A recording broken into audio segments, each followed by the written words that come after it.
جب سے فلسطین میں یہ خون ریزی دیکھ رہا ہوں، میرے مسلمان بہن بھائی اور چھوٹے بچوں کو شہید ہوتے دیکھ رہا ہوں، دل میں عجیب ایک تکلیف کا عالم ہے۔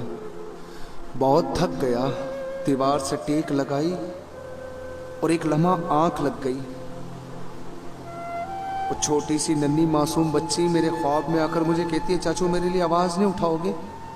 میں نے کہا نہیں بیٹا، میں نے آواز اٹھائی ہے لیکن میرے مسلمانوں پر کوئی فرق نہیں پڑ رہا۔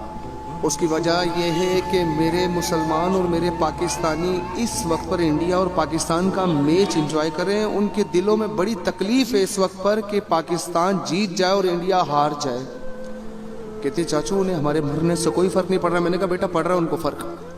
اور رات کو جب بیٹھتے ہیں فیس بک چلاتے ہیں، جب آپ کی تصویریں سامنے آتی ہیں تو وہ ایک لمحے کے لیے گردن ہلا کر کہتے بڑا ظلم ہو رہا ہے، اور پھر سے اپنی زندگی میں مصروف ہو جاتے ہیں۔ مجھے کہتی ہے چاچو کیا علماء میرے لیے آواز نہیں اٹھا رہے؟ حضور کے دین کے وارث سے علماء نہ تو کیا انہیں ہمارا درد محسوس نہیں ہوتا؟ میں نے کہا بیٹا ہوتا ہے نا۔ کچھ علماء کہتے ہیں کہ اس فلسطینی بھائیوں سے اپیل کرتے ہیں کہ وہ انسانی حقوق کی پامالی نہ کریں۔ وہ کہتی ہے کیا 70 سالوں سے ہم پر جو ظلم کیا جا رہا ہے تب بھی ہمیں کہا جا رہا ہے؟ میں نے کہا ہاں بیٹا، کیونکہ مال جن کا کھایا جاتا گایا بھی تو انہی کا جاتا ہے نا۔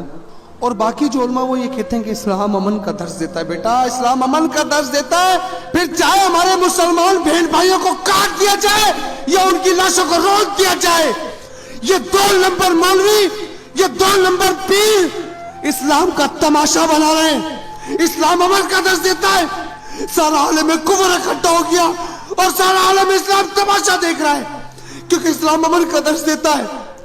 کیونکہ میرے بہن بھائیوں کو ذبح کر دو، اسلام امن کا درس دیتا ہے۔ ان کے گلوں میں چڑیاں بھیج دو، اسلام امن کا درس دیتا ہے۔ بزدلو، یہ کہو کہ تم بزدلو، آج تم جہاد فی سبیل اللہ کرنے سے ڈرتے ہو، تم پر زہر غالب آ چکا ہے۔ بیٹا میں تمہیں کس چیز کا جواب دوں؟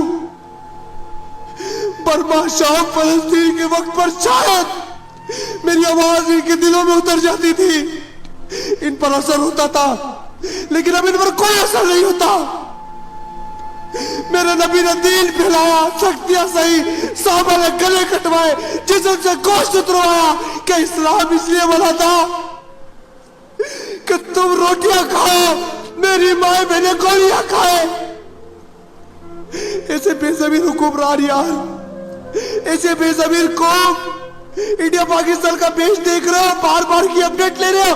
میں دیتا ہوں تمہیں اپڈیٹ۔ تاریخ میں آج تک ایسا نہیں ہوا کہ اپنے ہتھیلیوں پر نام لکھا جائے کہ اگر وہ اسرائیل کی گولہ باری سے شہید ہو جائے، چہرے نہ پہچانے جائے، تو ان کے ہتھیلیوں پر کے نام دیکھ کر ان کے ماں باپ پہچان لے۔ اصل ورلڈ کپ تو اور کہیں چل رہا ہے، وقت اور دعاؤں کا رخ موڑ دیجئے۔ یا اللہ بیت المقدس کو کوئی سعودی نے یو پی کا جانشین عطا کر دے میرے پروردگار، یہ بے ضمیر لوگ ہیں۔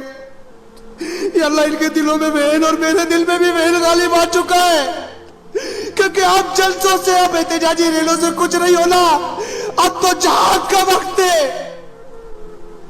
خدا را علماء اعلان کرے، اعلان کرے، اس طرح کی بربریت، اس طرح کا ظلم آج تک نہیں دیکھا گیا، اور ہم اپنا ظلم خدا قسم پہ خدا دکھا بھی نہیں سکتے۔ کس طرح دکھائے؟ سب کچھ یہودیوں کا ہے، ہم اپنا رونا بھی نہیں دکھا سکتے۔ ہمارے بہن بھائیوں کو ذبح کیا جا رہا ہے، ہمارے مسلمان بچوں کو جلایا جا رہا ہے، مارا جا رہا ہے، اڑایا جا رہا ہے۔ میں کس کو سناؤں؟ کون ہے زمین والا جو میری آواز سن سکے کہ خدا را اعلان کر دو، خدا را اعلان کر دو۔ جتنے تم احتجاجی ریلوں میں لوگ جا رہے ہو، اگر اس کے تھوڑے لوگ بھی جہاد کے گھر سے نکل گئے، یہ کافر ویسے مر جائیں گے۔ لیکن آخری بات کہتے ہوئے اختتام کرنا چاہتا ہوں، یا اللہ میں تیرے خوف سے ہمیشہ آواز اٹھاتا آیا۔ یا اللہ کوئی لالچ نہیں تھی، یا اللہ بنا نام کے، بنا چہرے کے میں نے کام کیا تیرے اور تیرے حبیب کی رضا کے لیے۔ آج بھی تیرے خوف سے آواز اٹھا رہا ہوں، یا اللہ میری طاقت جتنی ہے میں اتنا کام کر رہا ہوں۔ یا اللہ ان ظالموں کو یا تو ہدایت دے دے،